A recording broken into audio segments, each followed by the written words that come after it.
Investir en bourse, c'est souvent une question de stratégie. Alors, beaucoup connaissent le DCA pour Dollar Cost Averaging, mais il existe une autre alternative qui est peut-être un petit peu moins connue, le DVA. Donc pour Dollar Value Averaging, c'est une approche légèrement plus complexe, mais malgré tout assez facile à mettre en place. Dans cette vidéo, ce que je vous propose, c'est de confronter ces deux méthodes à l'aide de quelques métriques extraites de simulations que j'ai réalisées sur une période d'une trentaine d'années. Commençons par décrire la méthode DCA. Alors ça va être relativement rapide parce que j'imagine que la plupart d'entre vous maîtrisez bien cette méthode-là. Ici, vous avez l'axe du temps. Ici, vous avez des périodes. Donc l'écart entre T1 et T0 est le même qu'entre T2 et T1. Alors cette périodicité, ça peut être du mensuel, du trimestriel, du semestriel, de l'annuel, etc. Ici, vous avez un cours. Donc ça peut être le cours d'un grand indice comme le S&P 500, le Nasdaq, etc. Mais ça peut être le cours d'une action. Ici, vous avez la droite de régression qui vous donne le gain moyen.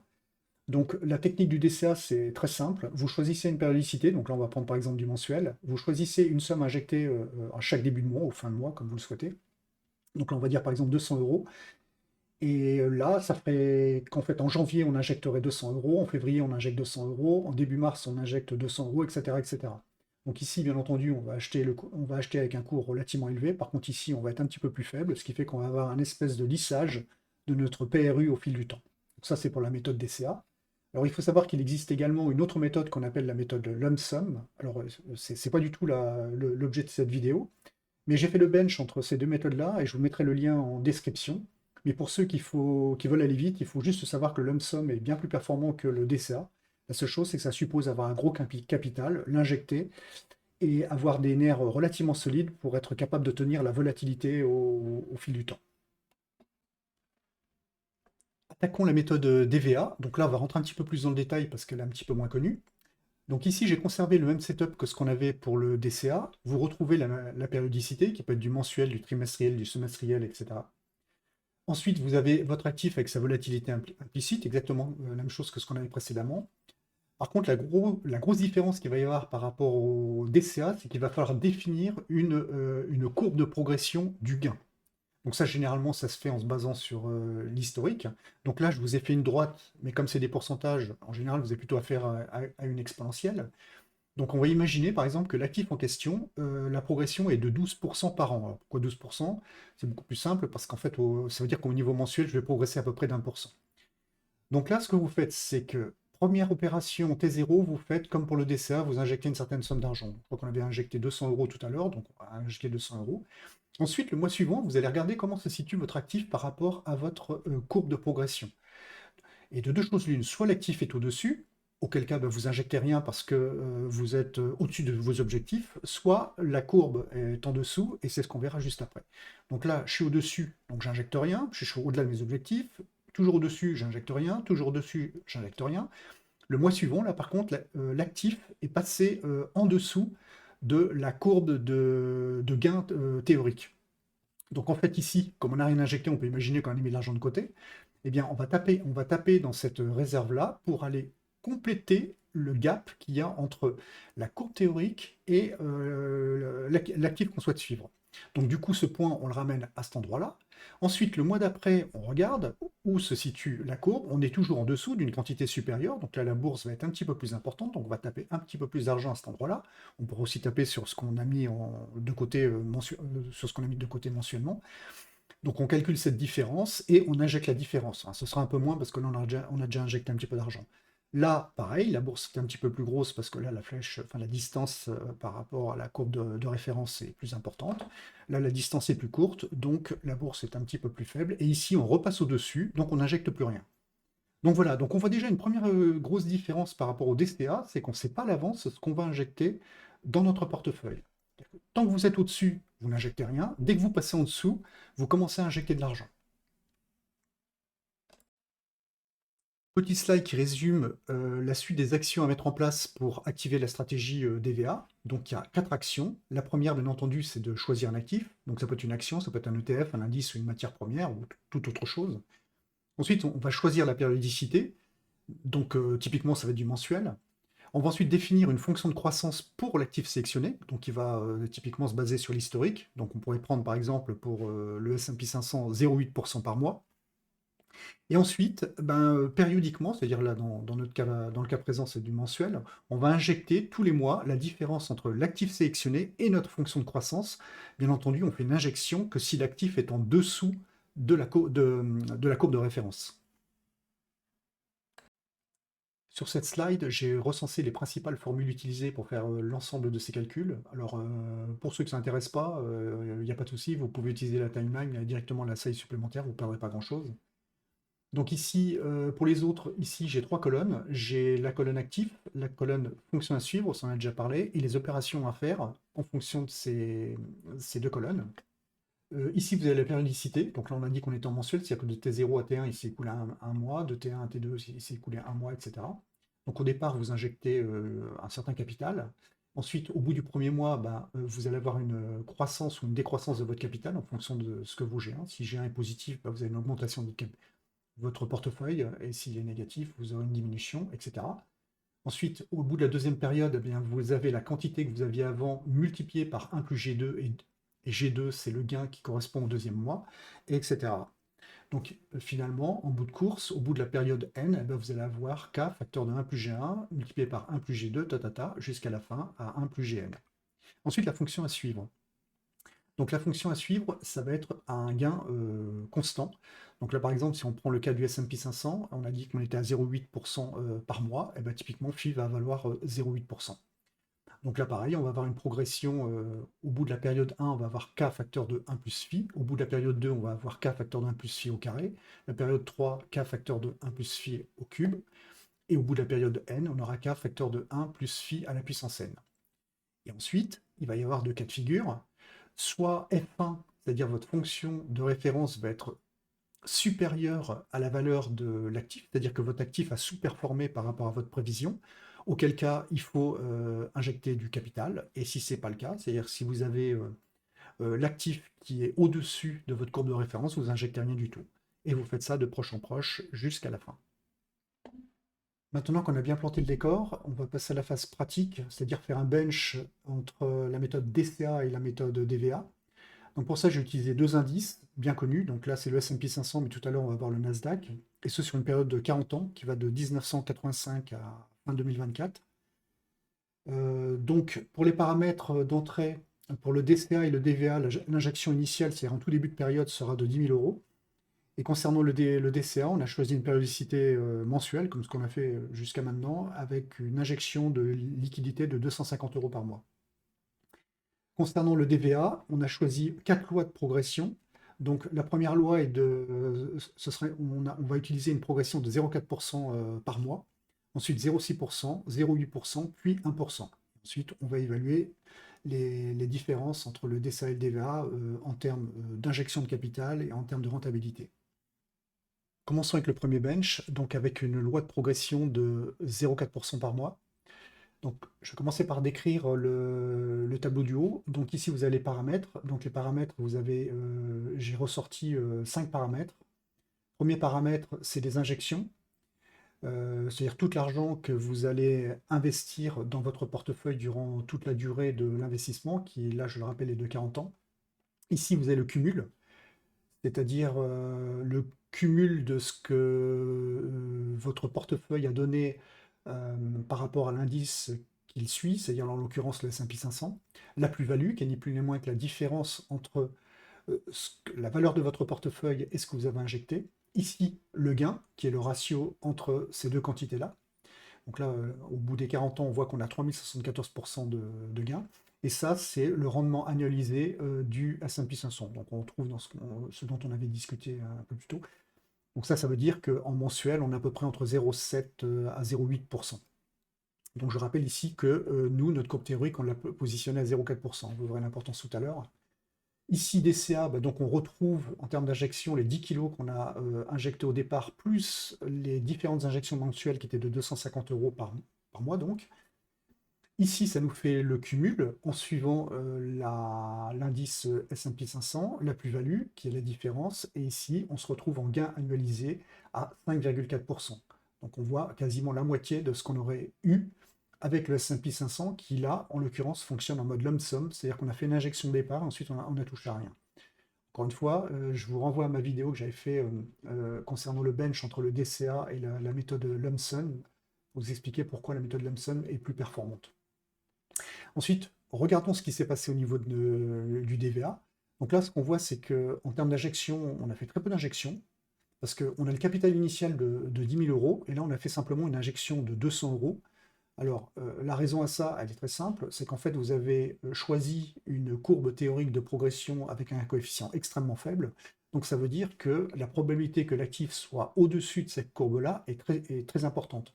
Donc, c'est la raison pour laquelle vous avez eu simplement une opportunité pour pouvoir faire une injection, parce qu'il n'y a qu'un seul endroit où la courbe s'est retrouvée en dessous, où l'actif s'est retrouvé en dessous de la courbe théorique.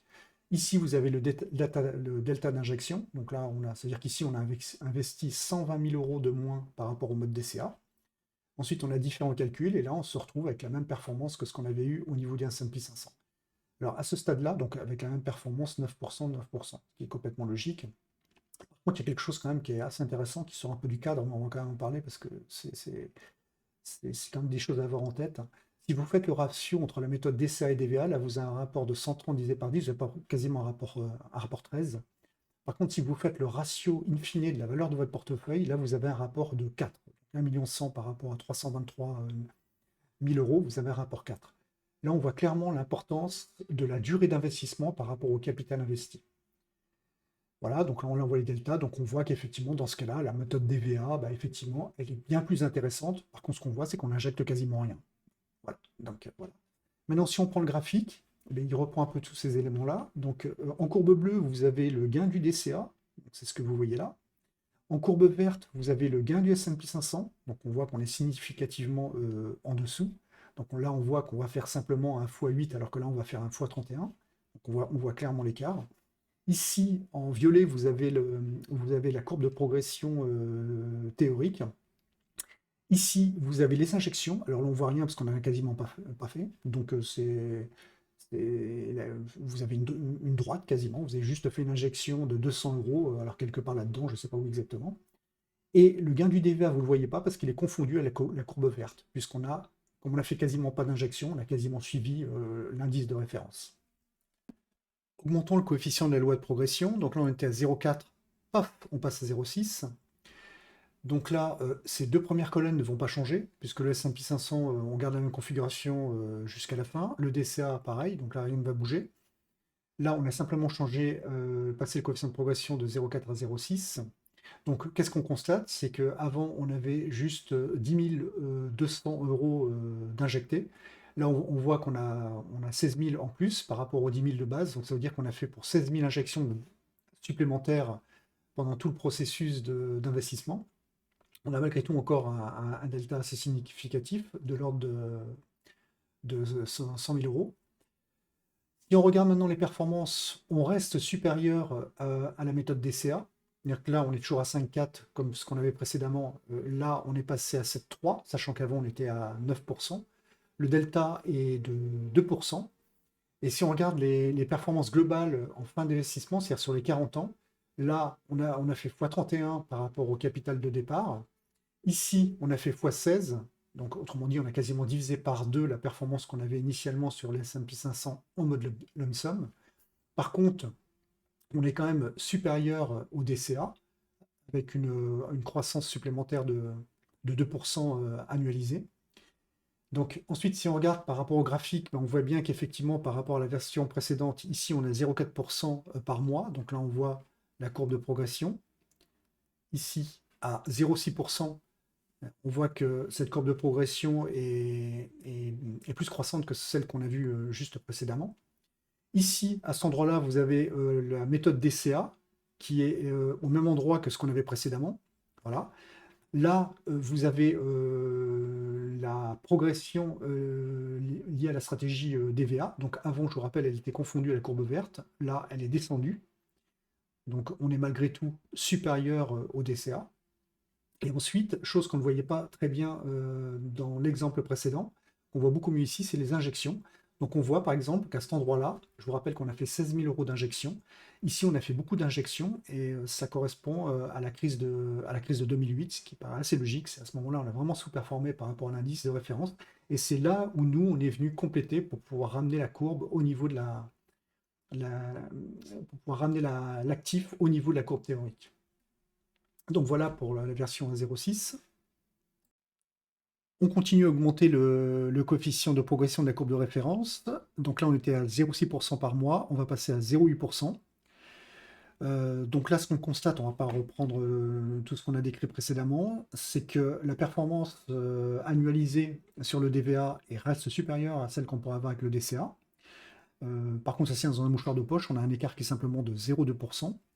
Ce qu'on peut constater par contre, c'est qu'on a injecté beaucoup plus de capital. Donc je vous rappelle que le capital initial était 10 000. Donc là, par rapport à ce qu'on a injecté d'essai, il n'y a plus qu'un écart, quasiment de moitié. On a 50 000 euros d'écart. Donc on a fait beaucoup plus d'injections. Si on regarde maintenant au niveau graphique, on voit qu'effectivement, la courbe de référence elle va beaucoup plus vite que le S&P 500. Donc il va falloir réalimenter régulièrement pour pouvoir faire en sorte que la progression de notre portefeuille suive cette courbe de référence. Et effectivement, c'est ce qu'on constate. Donc ici, avant, on avait fait si vous regardez juste précédemment, on n'avait pas d'injection pendant la crise, durant l'éclatement de la bulle Internet. Et là, du coup, on se retrouve avec une injection. Donc il y a beaucoup plus d'injections. C'est ce qui fait également que cette quantité a augmenté. Voilà. Et si on regarde les performances, donc en bleu, vous avez le DCA. Et si vous regardez en rouge, maintenant, vous avez le DVA. Donc effectivement, on a une performance légèrement supérieure, mais ça n'a pas été le cas pour toute la période. Donc ça, on le verra un petit peu plus en détail sur les dernières slides. On va continuer notre progression, mais je pense que là, vous avez compris le principe. On va passer à 1%. Voilà. Et là, badaboum. Donc la performance du DVA passe en dessous de celle du DCA. On a quasiment 1% d'écart. Effectivement, on a une courbe de référence qui est beaucoup plus importante que la progression du S&P 500. Donc on a des injections qui se font un petit peu partout, mais finalement c'est au détriment du raisonnement final. Donc je pense que vous avez compris le raisonnement, je peux passer à 1, 2, 1, 4, etc. Ce sera de pire en pire. Maintenant, la question qu'on peut légitimement se poser, c'est quel peut être l'impact de l'indice sur ces différents paramètres, notamment la loi de progression, etc. Donc c'est ce qu'on va faire dès maintenant. Plutôt que d'utiliser le S&P 500, on va prendre le Nasdaq. On va toujours utiliser une période de 40 ans. On va garder le même setup que ce qu'on avait précédemment. La seule chose, c'est qu'au lieu de démarrer à 0,4, on va démarrer à 0,6%. On verra un petit peu plus tard pourquoi. Et ensuite, on va garder les mêmes steps de 0,2%. Donc le pourquoi il est là, c'est qu'en fait, si vous faites une rentabilité annualisée sur le Nasdaq, on est à 11% contre 9% sur le S&P 500. C'est la raison pour laquelle on a démarré un petit peu plus haut. On va pouvoir faire les mêmes remarques que ce qu'on avait fait au niveau du S&P 500. Là, on voit que le DVA, il y a eu très très peu d'injections. Les injections se sont faites au début et après, on n'en a plus eu du tout. Ce qui est parfaitement logique, puisqu'en fait, on a pris une loi de progression qui est bien en deçà de ce qu'est capable de faire le Nasdaq, même ramené en mensuel. On voit qu'il est au-delà de 1%. Voilà, donc ici, on retrouve effectivement la même rentabilité, c'est-à-dire que là, ici, le portefeuille a fait à peu près 68 x 68 pour le Nasdaq et x 66 avec la méthode DVA. Bon, on peut considérer que c'est quasiment équivalent. Il y a un écart de 3,6% annualisé, ce qui est énorme en termes de rentabilité. Je ne vous refais pas le petit discours au niveau des rapports, mais on voit aussi l'importance de la temporalité quand vous faites les ratios là, au niveau de l'évaluation du portefeuille en fin de période. On continue, on passe à 0,8%. Donc 0,8%, on voit que le rendement qui était passé à 11% passe à 8,8%, donc ça reste malgré tout supérieur à ce qu'on avait au niveau du 7,5%. On a un écart de 1,3%. On peut considérer que ça vaut encore le coup. On a fait beaucoup plus d'injections que précédemment. Donc là, voilà, il n'y a plus l'écart, il n'est plus que de 84 000 euros, alors que là, on était à 117. Ici, sur les courbes, là, on voit où est-ce qu'on a fait les injections. On a fait des injections ici, on a fait des injections ici. Donc, en fait, on retrouve les injections qu'on avait précédemment, plus des nouvelles. Et ici, en rouge, vous avez la courbe de gain du DVA. Donc, on voit qu'elle est supérieure à celle du DCA, du DCA qui est là. Et là, vous avez bien entendu toujours la courbe du S&P 500. On continue, on passe à 1%. Bon, là, on peut considérer que c'est quasiment équivalent. On a fait une injection qui est quasiment équivalente au DCA. Donc ça, c'est un coup de chance. Hein. Voilà, et bon, voilà, perfo quasi équivalente. On voit Et en fait, ici, cette grosse injection nous a ramené en fait toute la performance vers le bas. Bon, ça, c'est lié au calcul de rentabilité. Et en fait, en bout de course, on s'aperçoit qu'on est quasiment équivalent.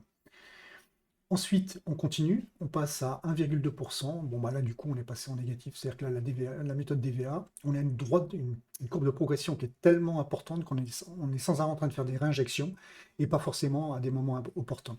Donc finalement, au lieu d'avoir une potentielle surperformance, on a une sous-performance. Par contre, on a injecté beaucoup plus.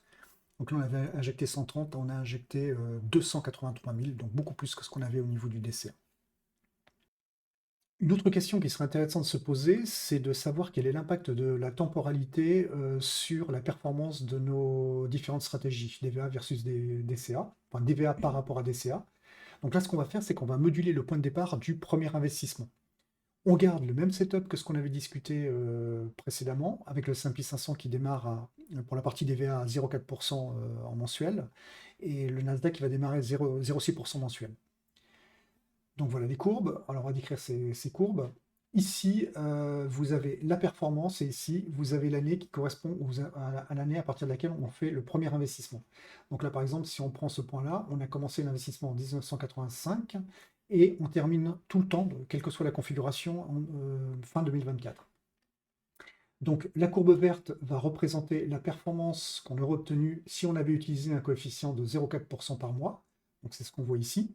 Donc on voit que c'est la performance la plus importante par rapport à tous les autres coefficients. Et ça, on en a déjà discuté. Ça correspond en fait à la performance qu'on aurait eue avec le mode lump sum, donc la plus haute performance possible. Donc avec la méthode DVA, on aurait quasiment 800% de plus que effectivement ce que la méthode DCA nous donnerait. Ensuite, on passe le coefficient à 0,6%, donc on a un peu moins de performance, etc., etc. Et il arrive un moment où on est systématiquement en dessous, en termes de performance pour le DVA, en dessous du DCA. Si on prend par exemple le coefficient 0,8% par mois, là par contre 75% du temps, on est au-dessus de la méthode DCA. Donc effectivement, là on peut en déduire qu'il faut prendre la courbe verte, prendre ce coefficient, etc. Mais on se retrouve au problème dont on a déjà discuté, c'est que si vous regardez cette courbe-là qui représente les injections, toujours pareil avec le même référentiel temporel, hein, on s'aperçoit que si on prend la courbe verte qui correspond à 0,4% par mois, ben vous avez très très peu d'injections ici. Donc c'est-à-dire que vous avez du capital qui va s'empiler tous les mois, ben, du cash que vous n'allez pas pouvoir placer. Ensuite, on prend la courbe violette, donc là on a 0,6% par mois. Donc là on voit que par rapport au DCA, eh bien, on va injecter quelque chose comme 20 à 30%, alors c'est déjà mieux. Voilà. Ensuite, on continue. Donc, si on prend la courbe bleue qui, malgré tout, dans 75% des cas, nous donne une performance supérieure au DCA, on va injecter la moitié de ce qu'on aurait injecté au niveau du DCA. Mais bon, ça veut dire qu'il y a quand même du cash qui tourne, hein. Vous arrivez à injecter quand même assez régulièrement. Et en fait, la toute dernière, finalement, elle n'a aucun intérêt parce qu'elle est systématiquement dessous et en plus, vous injectez beaucoup plus de capital.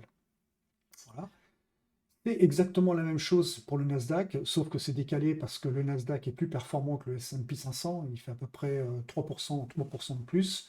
Donc on retrouve exactement le même raisonnement. Soit vous avez de la super performance, et là c'est quand même assez énorme, hein, vous avez 1 x 20 là, par rapport à ce que vous obtiendrez au niveau du DCA.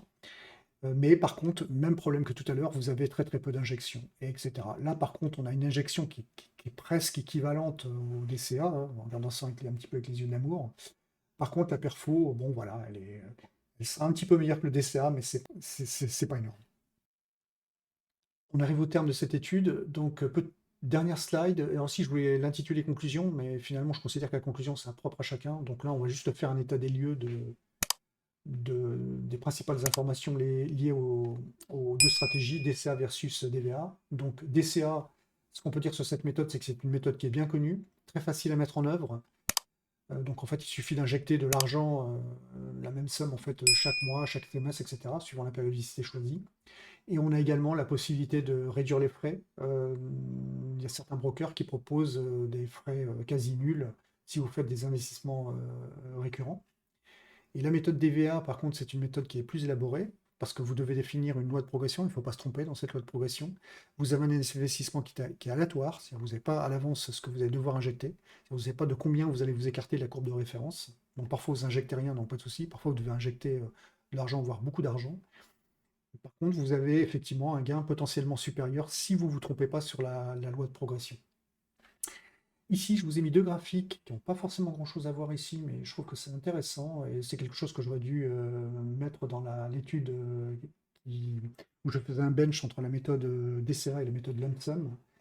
Donc je vous ai mis ici la performance d'un actif. Alors on va considérer ici un actif avec une performance moyenne annuelle de 10%. Si vous faites du DCA sur cet actif, bah, vous aurez, attendez-vous à avoir une performance qui correspondra à peu près à la moitié de la performance de l'actif que vous suivez. Donc là, j'ai mis quelque chose là qui pourrait être équivalent au Nasdaq. Là, on voit également que c'est à peu près le même ratio, quoi. Au bout de 20 ans, on est quasiment à la moitié de ce que l'actif aurait donné. Ça reste malgré tout mieux que l'inflation. Pour ceux qui s'intéressent à la salle des machines, je vais vous expliquer très rapidement quel était mon mode opératoire. Donc la première chose que j'ai réalisé, c'est de faire. Alors, au début, j'étais parti pour tout faire en Python, mais finalement, je me suis aperçu que ça devenait un petit peu lourd. Donc, ce que j'ai fait au final, c'est que j'ai uniquement récupéré l'extraction de données à partir du module Yahoo Finance. Donc là, j'ai fait l'encadrement temporel, j'ai utilisé cette fonction, le download, et en dessous, j'ai fait l'export au format Excel. Et ensuite, côté Excel, j'ai récupéré toutes ces datas. Voilà, donc ça c'est le fichier Excel. Alors voilà, donc les datas que j'ai positionnées ici pour le S&P 500 et le Nasdaq. Et là, après, j'ai fait toute ma batterie de calcul. Ici, on retrouve le gain mensuel dont on parlait tout à l'heure. Donc c'est ici que je fais bouger. Voilà, ici, j'ai la possibilité de faire bouger le mois de départ, à partir de quel mois on va démarrer l'investissement. Donc si je mets 0, ça veut dire que je vais démarrer en 1985. Là, j'avais mis 12, ça veut dire que j'ai décalé d'une année, donc 1986. Ici, j'ai l'apport initial. Ici, j'ai le montant mensualisé en mode DCA. Là, on voit le nombre d'années et j'ai la possibilité de passer en Nasdaq et S&P 500, tout se met à jour automatiquement. Et pour pouvoir faire la dernière slide, celle qui fait la synthèse, où j'ai fait des décalages temporels, finalement, je suis passé par une macro.